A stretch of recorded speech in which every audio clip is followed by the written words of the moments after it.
Bonjour, je suis Aurélien. Le Média pour tous m'a proposé de faire cette chronique politique sur la présidentielle. Je vais donc vous faire un point sur les différents camps politiques, les électorats et ce que l'on peut attendre pour les 2 prochains mois, vu à cette date en fin février. Vous entendez tous les jours parler des sondages. Vous savez si tel ou tel candidat risque d'affronter Macron au second tour. Certains pensent que les sondages racontent toujours n'importe quoi et qu'il ne sert à rien de les consulter. Alors, je ne partage pas cette opinion. Dans les tendances générales, lorsqu'on arrive près du premier tour, les sondages se trompent en réalité assez peu. Et je vous invite à voir les sondages des dernières élections européennes et de la présidentielle 2017 pour constater que les dernières estimations des intentions de vote avant le scrutin étaient en fait assez proches de ce que fut la réalité au final. Et d'une manière générale, raconter n'importe quoi ne servirait pas les intérêts des sondeurs. Les journaux et les partis politiques ou candidats qui commandent des sondages d'intention de vote durant une campagne ne sont pas les seuls clients des instituts de sondage à long terme. Hors période électorale, les sondeurs ont d'autres clients, comme des entreprises qui leur demandent des enquêtes sur leur réputation ou les intentions d'achat. Un sondeur qui se ridiculiserait en prédisant mal les résultats d'une élection risquerait de perdre des clients. Cependant, gardons en tête que les sondages sont des vues instantanées et qu'il faut voir leur évolution qui peut s'accélérer alors que l'on s'approche de l'échéance. Autre point fondamental, chaque sondage publié des mois avant l'élection ne donne que l'opinion des gens qui ont déjà une opinion des mois à l'avance. Or, une partie des électeurs se décideront dans les dernières semaines. Pour aborder la situation actuelle de la course à l'Élysée, voyons d'abord quels sont les joueurs. Je vais ici vous proposer une classification assez simple qui permet de voir entre quels candidats on pourrait voir des transferts d'électeurs, ou entre lesquels ces transferts ont déjà eu lieu. D'abord, il y a ce que j'appellerais le camp national, et que d'autres appelleraient la droite nationaliste ou l'extrême droite. Donc le camp qui fonde essentiellement son combat sur la question de l'immigration, et qui met en second plan, assez rapproché souvent, la question de la souveraineté nationale. Alors, selon les points de vue, peut-être pas assez radicalement, mais c'est une autre histoire. L'élection de 2022, quoi qu'on pense de la qualité de la campagne, est une élection historique au sens où c'est la première fois depuis 1988, autrement dit depuis que le camp national a un candidat non anecdotique, donc en 88 on commence à avoir Jean-Marie Le Pen qui fait des scores à 2 chiffres, c'est la première fois que ce camp est divisé entre deux candidats qui, dans les sondages, font quasiment jeu égal. Le second candidat étant bien entendu Éric Zemmour à côté de Marine Le Pen. Bruno Maigret, Philippe de Villiers, Nicolas Dupont-Aignan n'étaient jamais parvenus à un tel résultat. Bien sûr, quand je parle d'Éric Zemmour, je parle encore au moment où on ne sait pas s'il aura ses 500 parrainages. Donc je me base sur les sondages qui sont faits pour l'instant depuis des mois, depuis le mois de septembre en particulier, puisque de septembre à novembre dernier, Éric Zemmour s'est imposé, passant d'un candidat à moins de 5% à l'été dernier, à près de 19% en novembre, avant de redescendre jusqu'à 11% en janvier, puis de revenir à 14% ou 16% au moment où je parle. Et peut-être même bientôt plus, qui sait. Marine Le Pen, après avoir chuté en partant de 25% à 16% à l'automne dernier au profit du polémiste, est depuis resté assez stable. Ses sondages tournent entre 15,5% et 18,5% des intentions de vote depuis plusieurs mois. On a récemment vu Éric Zemmour arracher plusieurs personnalités et cadres au Rassemblement national. On peut citer Gilbert Collard, Stéphane Ravier ou Nicolas Bay récemment. Mais les départs de cadres du FN ou RN ont rarement coïncidé avec les départs de l'électorat. Et il semble que Marine Le Pen ait de solides positions dans l'électorat populaire. Passons maintenant à ce que je nommerais le grand centre, à savoir Emmanuel Macron et Valérie Pécresse. Les Républicains ont fait en novembre et début décembre dernier un processus de sélection de candidats dans lequel les thématiques proches de celles du RN ou de Zemmour ont semblé s'imposer, l'immigration en tête. Mais il n'y a rien de nouveau à cela en fait, puisque avec la droite dite de gouvernement, donc UMP, LR, RPR jadis, les campagnes se font toujours plus à droite que ne l'est la ligne du gouvernement en cas de victoire. Valérie Pécresse a annoncé que si elle était élue, elle remettrait en cause l'automaticité du regroupement familial et imposerait des quotas sur l'immigration. Mais nul ne sait si les conditions qu'elle mettrait pour restreindre l'immigration seraient vraiment strictes ou même appliquées. Et beaucoup de cadres des Républicains, ainsi que plusieurs des candidats du Congrès, comme Xavier Bertrand, Michel Barnier ou Valérie Pécresse elle-même, auraient très bien pu participer, dans d'autres circonstances, à un gouvernement de la présidence d'Emmanuel Macron. Les sondages tels que ceux de l'IFOP indiquent qu'au second tour, l'électorat LR se tournerait davantage vers le président sortant que vers son adversaire s'il s'agissait de Marine Le Pen ou Éric Zemmour. Cependant, une partie des électeurs potentiels de Valérie Pécresse pourrait quand même se tourner vers Zemmour. C'est peut-être d'ailleurs ce qui est en train de se passer au cours du mois de février, puisque après une montée très rapide début décembre, qui l'avait mené vers le seuil des 19-20%, Valérie Pécresse a depuis perdu 4 à 5 points dans les intentions de vote. Quant à Emmanuel Macron, il continue de survoler la compétition avec entre 22 et 26% des intentions de vote, parfois même 27%. Beaucoup d'entre vous se demandent sans doute si ces estimations sont réalistes. Je pourrais parier qu'elles le sont. Il faut faire très attention aux effets de bulle, à savoir que beaucoup de gens ne connaissent et ne suivent sur les réseaux sociaux que des personnes et des contenus proches de leurs idées. Si en 2022 vous vous dites « mais je ne connais pourtant aucun macroniste », demandez-vous si c'était le cas en 2017. Il est probable que non, et pourtant Macron a été en tête aux 2 tours. Macron a répondu, pendant ces 5 ans, aux demandes de son électorat, dont nous verrons les caractéristiques démographiques et sociologiques plus loin. Même dans sa gestion de la crise des Gilets jaunes, ou même dans la gestion de la crise du Covid, au sens où Macron a préservé l'ordre social qu'il s'était engagé à défendre et promouvoir, à savoir l'ordre social globalement pro-européen et plutôt libéral. Maintenant, voyons la gauche, ou plutôt ce qu'on appelle couramment la gauche en France, comme s'il s'agissait d'un bloc qui serait censé avoir potentiellement un candidat majoritaire, comme si elle pouvait former un ensemble uni. Actuellement, et depuis des mois, Mélenchon apparaît comme le candidat le plus logique de cet ensemble dit de gauche, avec Fabien Roussel, le candidat du PCF, qui serait en quelque sorte son épine dans le pied. En réalité, la gauche est divise en deux, celle de Mélenchon et Roussel d'un côté, on pourrait aussi parler de Nathalie Arthaud et Philippe Poutou, et de l'autre côté, la gauche de Jadot, Hidalgo et Taubira. La première gauche a des marqueurs forts comme la défense de la retraite à 60 ans, parfois même moins, ou la volonté de changer les traités européens, comme le propose Fabien Roussel, ou même de ne pas les respecter, ce qui est dans le programme de la France Insoumise, et ça, ce n'est pas du tout l'ambition de la gauche pro-européenne, donc de Jadot à Taubira. Le déclin électoral de la gauche, et surtout du centre-gauche, est historiquement évident, alors que la gauche dans son ensemble, depuis la gauche radicale jusqu'au centre-gauche, était à plus de 40% des suffrages exprimés au premier tour de 2012, la gauche n'avait plus que 29% des voix au premier tour de 2017, le 23 avril. Et les sondages indiquent actuellement qu'elle devrait se contenter en 2022 d'un quart des voix. Alors que la gauche radicale, donc celle de Mélenchon, Roussel et Arthaud, est à 13 ou 15%, voire 16% des intentions de vote, c'est donc l'ancien PS qui s'est presque totalement effondré. L'émergence d'un seul candidat de gauche apparaît aujourd'hui compliquée, même s'il est encore possible, avant la publication officielle de la liste des candidats début mars, qu'il y ait une fusion des candidatures de centre-gauche derrière Yannick Jadot. Voyons maintenant comment se répartissent sociologiquement les électorats de ces différents camps. Et pour cela, je vais me baser sur la dernière enquête détaillée d'IFOP Fiducial du 17 février. Gardons en mémoire que tous les électeurs ne sont pas sûrs d'aller voter, et que ce sont en général les plus jeunes, les moins riches et les moins diplômés qui sont le plus tentés par l'abstention. Notons aussi que les électeurs ne sont pas encore sûrs de leur choix, sauf pour les électeurs de 4 grands candidats, à savoir ceux de Mélenchon, de Macron, de Le Pen et de Zemmour, pour lesquels 80% des électeurs semblent à peu près sûrs de leur vote, alors que c'est nettement moins le cas pour Valérie Pécresse et les candidats de gauche hors de Jean-Luc Mélenchon. La gauche a un électorat plus jeune que la moyenne. Ça semble assez courant, mais ce constat varie en réalité en fonction des candidats. Jean-Luc Mélenchon a en fait un électorat assez développé chez les ouvriers et les employés, et parmi les peu diplômés, ainsi que chez les jeunes. Le candidat communiste Fabien Roussel a un électorat plus âgé, ce qui, au cours des dernières décennies, n'est pas très étonnant pour un candidat du PCF, mais il convainc aussi des électeurs assez diplômés. Yannick Jadot est principalement un candidat des classes moyennes, mais ses électeurs seraient avant tout plus jeunes et plus diplômés que la moyenne. Et de manière assez contre-intuitive, le candidat écologiste aurait un peu plus de succès en zone rurale que dans les grandes villes, ce qui casse un peu le stéréotype du bobo urbain. Il est difficile de tirer des conclusions sur l'électorat de Anne Hidalgo ou de Christiane Taubira, parce que les scores qui leur sont prêtés apparaissent faibles, égaux à 3-4%, voire moins.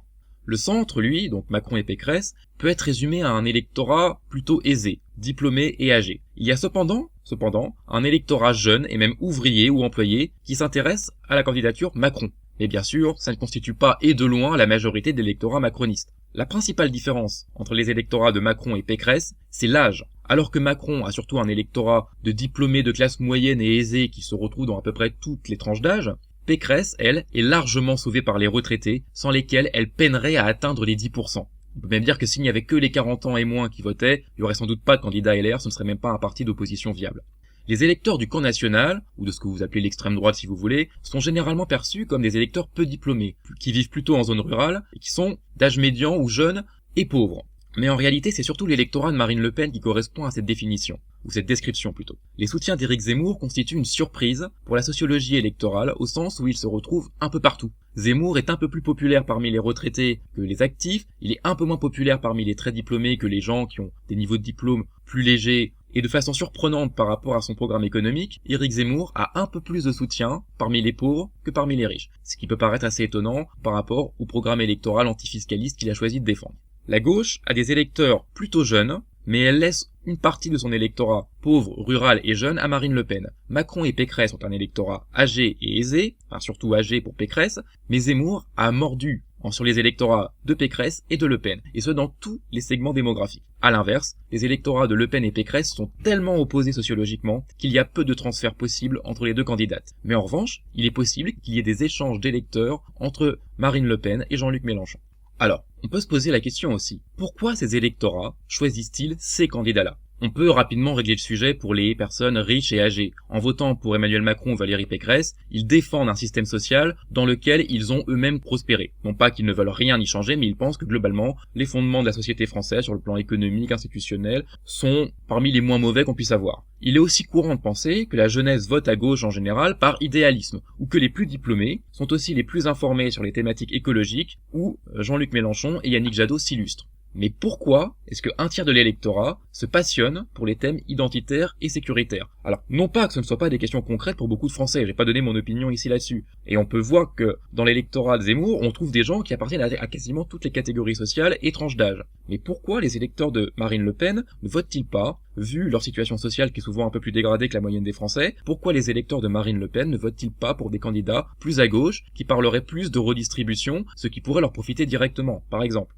Alors, les sondages incluent souvent des questions sur les priorités des Français. Au mois de février, on trouve ces questions dans les enquêtes de l'IFOP fiducial, mais aussi chez Opinionway. Et les résultats sont convergents. Les thèmes du pouvoir d'achat et des questions de protection sociale, par exemple la question des retraites et de l'assurance maladie, sont des préoccupations qui arrivent en tête chez l'ensemble des électeurs. Comme souvent également, l'immigration et l'insécurité arrivent en deuxième ligne, intéressant 30 à 40% des sondés, soit 20 à 30 points de moins que le pouvoir d'achat et les questions de protection sociale. Il est fort probable que parmi les électeurs de Marine Le Pen, il y ait aussi beaucoup de gens qui ont répondu qu'ils avaient des préoccupations fortes sur donc le social et le pouvoir d'achat, et pourtant ils vont faire de l'immigration et de l'identité ou de l'insécurité des thématiques déterminantes de leur vote. On peut se demander pourquoi est-ce qu'ils choisissent au final de voter pour un parti qui, historiquement, a été connu comme étant un parti anti-immigration, à savoir le Rassemblement National ex-FN. Alors, je vais proposer une explication simple. Il y a beaucoup de citoyens qui ne croient simplement plus dans la capacité du gouvernement à relancer la croissance économique et à relancer l'emploi et à faire monter les salaires. Et ces citoyens s'attendent à ce que les impôts et les prélèvements obligatoires ne diminuent pas, et qu'ils diminuent encore moins si c'était un gouvernement de gauche qui gagnait des élections. Les électeurs un peu désabusés comme cela se retrouvent souvent chez les marinistes. Ça ne veut pas dire que ces électeurs font un vote de désespoir comme on l'a souvent dit jusqu'au début des années 2000, c'est-à-dire jusqu'à ce que Jean-Marie Le Pen arrive au second tour de l'élection et qu'il ait pour une fois la possibilité de voter pour lui pour qu'il soit directement président de la République. Il ne s'agit pas de dire que les électeurs du FN-RN n'ont pas de conviction, mais en fait ces électeurs considèrent que puisque leurs préoccupations sur le pouvoir d'achat ou la protection des acquis sociaux ne trouvera pas de satisfaction, ils s'attendent à ce que le pouvoir d'achat n'augmente pas, que le chômage ne diminue pas vraiment pour eux, à ce que la situation des retraites ou de l'assurance maladie ne s'améliore pas vraiment en ce qui les concerne, alors ils vont focaliser leur attention politique, leur déterminant de vote sur leur deuxième ligne de priorité, à savoir l'immigration et l'insécurité. Et en fait, on pourrait dire que c'est ce qui motiverait sans doute l'électorat, notamment l'électorat populaire qui choisit le FN et RN, et ce depuis les années 80. Autrement dit, depuis que le FN a émergé en tant que force politique. On peut ensuite se demander pourquoi d'autres thématiques ne déterminent pas davantage le vote d'un grand nombre de Français. L'environnement n'occupe pas une grande place dans les débats, hormis de la question de l'énergie nucléaire. Quant à la santé, malgré l'épidémie de Covid, la santé n'est pas devenue un thème majeur dans la campagne, hormis quelques promesses de réinvestissement dans l'hôpital, dont on pourrait dire qu'elles font consensus. L'éducation n'a suscité que quelques polémiques autour de la question de la laïcité ou d'une déclaration d'Éric Zemmour, plus ou moins bien comprise, sur les élèves handicapés. On peut toujours pointer le rôle des médias pour ne pas avoir mis plus en avant ces sujets, donc santé, éducation, environnement. Mais si un engouement particulier autour d'une déclaration ou d'un élément de programme d'un candidat sur ces sujets avait eu lieu, il aurait pu être remarqué sur les réseaux sociaux, et ça aurait pu se voir aussi sur les intentions de vote. Les explications que je vais proposer sont les suivantes. Beaucoup de Français ne voient pas les problématiques que je viens de citer dans leur vie quotidienne. Le réchauffement climatique n'est pas assez palpable pour eux, l'éducation nationale qu'ils voient de loin ou dont ils ne voient pas vraiment le fonctionnement interne, pour eux ne fonctionne pas si mal, et ces Français n'ont pas eu de soucis de santé graves récemment. Donc on peut se dire, ils sont peu motivés par des sujets qui les ont rarement heurtés directement. Même si pour une minorité de Français, c'est au contraire quelque chose d'absolument impactant. Ceux qui ont été malades récemment, ceux qui ont eu le Covid, ceux qui sont directement au contact de la pollution, ceux qui, par leur formation politique, scientifique ou idéologique, sont très motivés par les questions d'environnement, etc. Mais pour la majorité des Français, ça ne les touche pas directement. Autre explication, conceptuellement, il y a beaucoup de Français qui pourraient très bien réaliser que ces sujets sont importants, et d'ailleurs je pense que si on fait un sondage, on va avoir Beaucoup de gens qui, dans l'absolu, vont nous dire que l'environnement, la santé, l'éducation sont des sujets importants, mais qui ne mettront pas cela comme priorité dans leur choix de vote. Pourquoi cela? Parce qu'ils pensent sans doute qu'un président français ne pourrait pas régler ces problèmes, soit parce qu'ils sont d'envergure mondiale, comme le réchauffement climatique, ou soit parce que les promesses d'investissement que beaucoup de candidats font concernant les services publics, donc éducation et santé, ces promesses seront souvent abandonnées, détricotées en cours de mandat, ou tout simplement oubliées. On peut cependant aussi se dire que la question de la sécurité pourrait se voir indiquer le même traitement, à savoir que les Français ont déjà fait l'expérience de gouvernements volontaristes. On peut penser notamment à Nicolas Sarkozy, ministre de l'Intérieur en 2002, puis président de la République en 2007, et malgré toutes les proclamations véhémentes et déterminées sur la réduction de l'insécurité, ces gouvernements n'ont pas eu de résultats décisifs et durables. Mais par contre, la question de l'immigration, elle, peut susciter des attentes, parce que la France n'a jamais eu, sous la Ve République, même sous la 4e, de gouvernement qui soit radicalement anti-immigrationniste, au sens qui interromprait ou diminuerait radicalement les flux migratoires. Et il y a aussi la question des retraites, parce que lorsqu'une réforme des retraites a lieu, une réforme qui change les paramètres tels que la durée ou les taux de cotisation, ou qui modifie les âges de départ à taux plein ou l'âge de départ minimum légal, eh bien, ces réformes s'appliquent. Elles s'appliquent mécaniquement, elles s'appliquent mathématiquement, parce qu'en fait, c'est quelques lois à passer, des paramètres qui changent pour les caisses d'assurance vieillesse, et voilà, ça s'inscrit et ça durera pendant des années, voire des décennies à l'avenir. Donc, autrement dit, pour les électeurs, les questions telles que l'immigration ou les retraites suscitent de nombreuses attentes parce qu'ils pensent que leur vote aura un impact décisif si jamais on passait un seuil avec un gouvernement qui promettait soit de réduire les flux migratoires, soit de changer radicalement la question des retraites en baissant l'âge du départ en retraite, en annulant des réformes passées ou au contraire en les montant radicalement. Bref, là, sur ces questions-là, le vote des Français pourrait être déterminant et historique et il pourrait être suivi d'effets.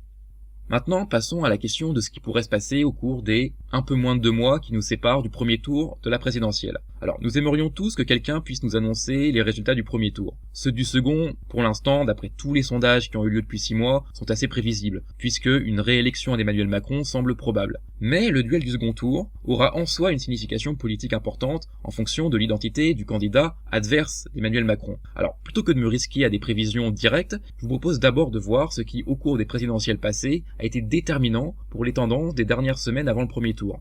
Alors, je voudrais mettre de côté d'abord un facteur auquel beaucoup de gens vont penser, mais qui est discutable, qui est la question du charisme personnel des candidats. Un candidat qui peut soulever l'enthousiasme des foules, qui retient l'attention des médias et qui est au centre des conversations, peut très bien être aussi un candidat qui repousse radicalement une partie des électeurs, voire même la majorité d'entre eux. Jean-Marie Le Pen a toujours été charismatique, et Éric Zemmour l'est aussi. Mais tous deux étaient ou sont beaucoup trop clivants pour être élus. Tous les sondages concernant Éric Zemmour pour le second tour le donnent très nettement battu. Le charisme peut vous bénéficier pour conquérir une niche politique, mais il peut aussi vous y enfermer. À l'inverse, des personnalités qui ont un charisme aussi peu évident, même dans leur camp, que François Bayrou, ont pu faire des percées en fin de campagne, donc comme Bayrou en 2007. Ou même, ils ont pu être élus, comme François Hollande en 2012, qui lui a carrément bénéficié d'un fort vote de rejet de Nicolas Sarkozy. Le charisme, c'est donc un mauvais indicateur de prédiction du succès d'un candidat en fin de campagne. Je vais passer aussi sur un facteur moins probable pour influencer une élection, mais auquel beaucoup de gens pensent, qui est la question de la violence et notamment du terrorisme. Beaucoup de gens peuvent penser qu'un attentat dans les derniers jours avant le vote pourrait changer nettement nettement le résultat du vote. Ça peut apparaître plausible, mais en fait ça ne l'est pas tant que ça si on regarde l'expérience européenne des dernières décennies. Les peuples qui ont une longue tradition démocratique ont en fait une certaine capacité à prendre du recul sur les événements très violents qui, bien que tragiques, n'apprennent pas grand-chose sur les enjeux d'une élection ou d'un référendum. Par exemple, en 2003, en Suède, l'assassinat de la ministre Anna Lindh lors de la campagne sur un référendum pour l'adhésion ou non de la Suède à l'euro, cet assassinat, même s'il a choqué tout le pays, n'a pas changé le résultat du vote qui est resté en faveur du non à l'euro. En 2016, pendant la campagne britannique pour le référendum sur le Brexit, l'assassinat de la députée pro-européenne Jo Cox, juste avant l'élection, n'a pas non plus empêché le Leave, donc les Brexiteurs, de gagner, et ce alors que beaucoup de gens pensaient que ça serait terminé pour la campagne du Brexit. En France, en 2017, quelques jours avant le premier tour de la présidentielle, un attentat a coûté la vie à un policier, mais ça n'a pas relancé les scores de Marine Le Pen. Alors certes, on peut trouver des contre-exemples. En 2004, il y a eu l'épouvantable attentat de Madrid qui a fait près de 200 morts, juste avant les élections générales espagnoles, et le gouvernement de droite qui était annoncé vainqueur a fini par les perdre. Mais en réalité, c'est pas tellement l'attentat lui-même qui a provoqué ce retournement, c'est surtout le comportement du Premier ministre sortant, José María Aznar, qui avait initialement indiqué que l'ETA, donc le mouvement séparatiste basque, serait responsable de l'attentat, et a même tenté d'orienter les médias, les journaux, pour qu'ils défendent cette thèse. Ça a créé un scandale absolu, ce qui a provoqué la défaite du Parti populaire. On peut penser aussi en France au cas de Mohamed Merah, donc dont son équipée mortifère en mars 2012 fut suivie d'une remontée de Marine Le Pen dans les sondages, autour de 17, 18, 20%. Cependant, en réalité, il faut voir quel était le contexte juste avant l'affaire Merah. À savoir que Marine Le Pen commençait à s'embourber dans les sondages, elle commençait à baisser, parce qu'elle perdait pied dans des thématiques économiques, plutôt que de parler d'immigration et d'insécurité comme à l'habitude, et sur des questions comme la monnaie, l'euro, la dette, Marine Le Pen, très clairement, n'était pas au niveau, elle perdait un peu son public, elle était même passée momentanément dans les sondages derrière Jean-Luc Mélenchon. Et une fois qu'elle est revenue, après l'affaire Merah, sur ces thématiques d'immigration et d'insécurité, en fait, elle est revenue au niveau d'intention de vote qu'elle avait en début de campagne. Il faut savoir que en 2011, elle avait déjà des sondages à 20%, et elle a fait 18% au final. En fait, l'expérience ne va donc pas en faveur de l'idée que le terrorisme peut changer radicalement le sort des élections. Maintenant, passons aux facteurs qui pourraient être réellement déterminants selon moi. Durant les dernières campagnes présidentielles, un facteur déterminant a été la capacité des candidats à persuader les électeurs au cours des dernières semaines. Autrement dit, de persuader les électeurs qui se décident vraiment dans la toute fin de la campagne. Il s'agit en particulier des électeurs âgés et diplômés, ceux qui sont sûrs d'aller voter. Ces électeurs peuvent expliquer par exemple la baisse progressive des intentions de vote pour Marine Le Pen dans la campagne du premier tour de 2017, parce que justement, elle n'a pas été capable de convaincre ses électeurs en cours de route. Elle s'est montrée assez monotone, assez peu inventive au cours de cette campagne. À l'inverse, Jean-Luc Mélenchon, lui, qui a fait une campagne assez pédagogique et plutôt réussie, a emporté l'adhésion de nombreux électeurs diplômés, surtout des électeurs de centre-gauche qu'il a arrachés à l'électorat de Benoît Hamon. François Bayrou, lui aussi, avait bénéficié de cet avantage en 2007, non pas tellement en raison de son charisme comme on l'a vu, mais parce que les électeurs pensaient qu'il pouvait éventuellement gouverner, rallier des personnalités pour organiser un gouvernement, voire même avoir une majorité parlementaire. Autrement dit, les électeurs qui veulent se déterminer dans les dernières semaines cherchent avant tout quelqu'un qui semble maîtriser son programme, même s'il n'est pas très subversif, et avoir une capacité de gouverner. D'ailleurs, faut pas oublier que, puisque j'ai parlé d'électeurs de centre-gauche avec la question de Mélenchon ou d'électeurs du centre avec Bayrou, les électeurs qui font un choix tardif sont en fait probablement des électeurs qui n'ont pas des opinions très radicales, sans quoi ils auraient probablement déjà fait leur choix électoral des mois, voire un an avant l'élection. C'est souvent d'ailleurs ce que font les électeurs de Marine Le Pen et du Front National, ils choisissent leur vote des mois à l'avance. Cette capacité donc de séduire et de convaincre les électeurs tardifs manque à Marine Le Pen et à Éric Zemmour, alors que Jean-Luc Mélenchon, lui, peut y arriver. Ce qui mène donc à penser que Jean-Luc Mélenchon va continuer à monter au cours des semaines qui viennent. Et enfin, il y a un dernier facteur que je vais citer, un facteur crucial, qui est la question du vote utile. Le vote utile, il faut que les électeurs de chaque camp puissent penser que vous êtes un gagnant potentiel. Là encore, Jean-Luc Mélenchon, comme on l'a dit, est le mieux placé à gauche, pour autant qu'on puisse parler d'une gauche unie, ce qui n'est pas évident. Quant aux électeurs de Marine Le Pen, les électeurs de Marine Le Pen ne pensent pas qu'elle va gagner, mais en même temps, on a vu que sociologiquement, c'est un électorat très particulier, modeste, rural et jeune, et ces électeurs n'ont sans doute personne d'autre pour les représenter. Les gens qui continuent de se prononcer pour Marine Le Pen actuellement sont des gens qui n'ont pas été convaincus par Zemmour, et comme on l'a vu précédemment, ils ont très très peu de chances de se tourner vers Pécresse ou Macron. Donc pour eux, Marine Le Pen, c'est la seule candidate possible. Éric Zemmour, lui, en revanche, n'a pas du tout l'argument du vote utile pour lui, puisque, comme on l'a vu, les sondages du second tour lui prédisent au mieux 40% des voix face à Emmanuel Macron et probablement moins. En conclusion, il est probable que Jean-Luc Mélenchon continue sa montée, mais pas aussi vite qu'en 2017, car il n'a plus la possibilité de prendre 6 points sur Benoît Hamon comme en 2017, mais aussi parce que si Fabien Roussel se maintient autour de 4 ou 5%, cela le privera des points nécessaires pour espérer arriver au second tour. À droite, Marine Le Pen va probablement rester stable entre 16 et 18%, comme elle l'est depuis 2 mois. Emmanuel Macron, lui, va sans doute rester à son niveau actuel.